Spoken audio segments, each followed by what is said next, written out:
Judge Brenda wasn't just a judge. She dedicated her life's work to looking at what would be beneficial to our community from the judicial perspective, and dedicated her work to increasing diversity so that the various members of the community, regardless of the race, ethnicity, gender, and so forth, felt that they were dealt with fairly and that they had public trust and confidence in the courts. Judge Brenda was the chair of the Judicial Working Group. She turned out to be the best possible selection for the founding chair of that entity and was able to bring everybody together. Everyone was able to trust her instincts, the guidance that she provided, the strategic focus that she presented, and so forth. So that was really the starting point for the success of our work. She and her working group recommended that we hold what was then the first Judicial Diversity Summit in the state of California. You know, at the 2006 Diversity Summit, it was so exciting. And it was the first time we all came together and talked about diversity on the courts. And so out of that came legislation that required the Judicial Council to keep demographics. It ended up with a change in the appointment secretary. So we got our first Black female appointment secretary. And a lot of different things happened as a result of that summit. It was so interesting to actually be a part of that history and to watch the outcome and see how far we've come. And Judge Brenda was definitely a part of that. It was pretty evident that the work that the council was doing under Judge Brenda's leadership was really having a positive effect in terms of outreach, the knowledge of the need for diversity, and the actual results. It all kind of came together, but it wouldn't have come together without really that commitment and that push from someone like Judge Brenda, who just kept on it. She is known for this. She's famous for it. This is her legacy, and it's a wonderful legacy. You know, I witnessed her pushing really hard in various instances and not giving up until we reached the goal that we wanted. And I really respected her for that because, you know, sometimes when you're pushing that hard for something, not everybody is supportive or not everybody understands the rationale. But she never gave up and she never gave in to any kind of negative feedback because she knew it was really necessary to increase judicial diversity in the state. I mean, that is just who she is. She's business, she's visionary, and yet she's respectful, she's inclusive, and she can be so fun. You know, she's so human.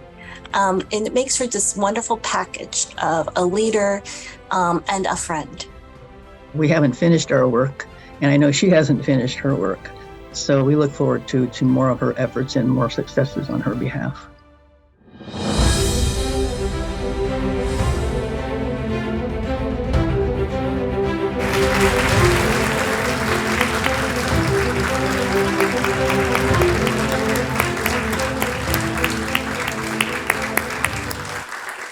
To present the Distinguished Service Award to Judge Harbin-Forte is Alameda County Superior Court Judge Chad Smiley. Thank you. Good evening. So the video says it all, but not bad for a young lady from Meridian, Mississippi. And I have to wonder whether the girl from Meridian, Mississippi, the straight-A student from McClymonds High School over in my hometown of Oakland, and the scholarship recipient at Berkeley. I wonder what those women would think about the attention you're getting tonight for a 27-year career of extraordinary public service. And for the work that you're doing in particular, which makes all of us proud, I have to think it would really blow the minds of those young women, but also make them very proud. You've had a tremendous impact upon this branch. And it's difficult to find people as passionate as Judge Brenda Harbin-Forte, or as you heard repeatedly in the video, Judge Brenda. That's how she's known. That's real.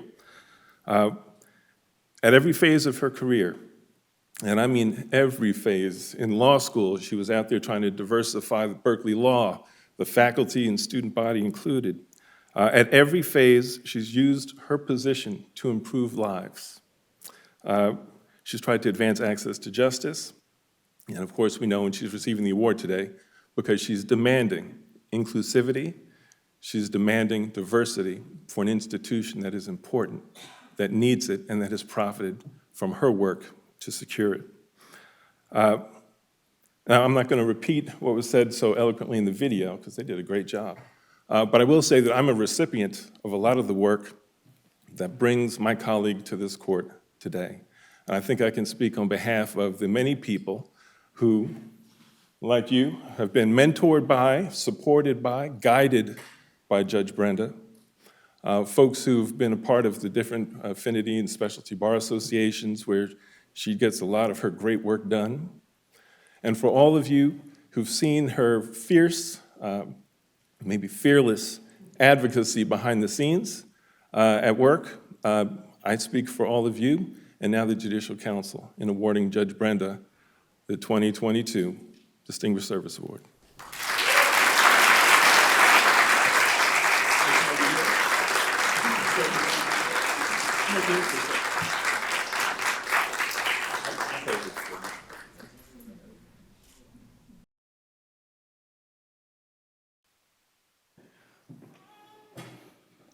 Wow, Chad.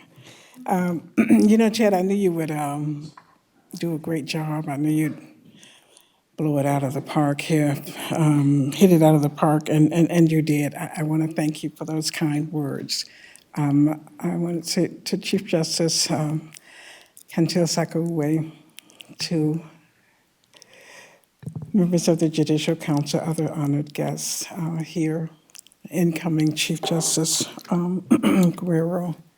I just want you to know that there are just not enough words in the English language for me to express my gratitude for receiving this award. And there's also not enough time that's been allotted to me to thank everybody. To thank everybody who's been on this journey with me. Obviously, the diversification of the judiciary didn't happen just with my hard work. As you heard, you've heard from two people who were very instrumental in it, Pat Lee and also,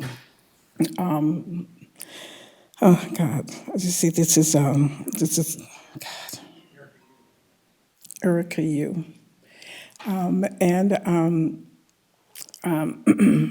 Ruthie Ashley and others who were there on the ground at the beginning, who was saying, we need to do something. We need to concentrate on diversifying the judiciary.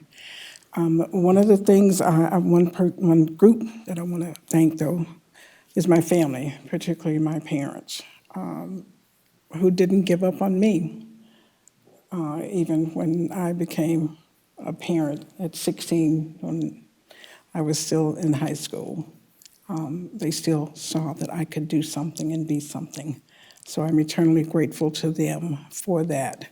My family, my sisters and brothers who are here, who've always been there for me, who have, who babysat, who encouraged me, who did everything that they could. And there are family members out there now who are here, my brother and my sister who are there.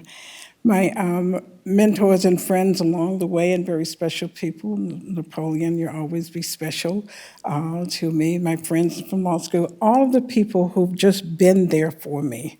And I just want to say that I have simply been privileged to be at the table, to be able to affect some change. It has been a real privilege. My mom taught me that service is important. You don't have to have a lot of money. You don't have to have prestige. You just need to care about other people and try to do something to make their lives better. So I've been privileged to be able to dedicate my years on the bench to making life better for other judges, for other, for people coming along behind me. John Burris is a mentor. He's out there and everything. So if I start calling names, I'm going to forget somebody. But I am out of time. But I want to thank you all. I want to thank you for the recognition. I've not done this work for the recognition. I've done it simply for service and to try to make things better. So I'm appreciative of this. Thank you very much.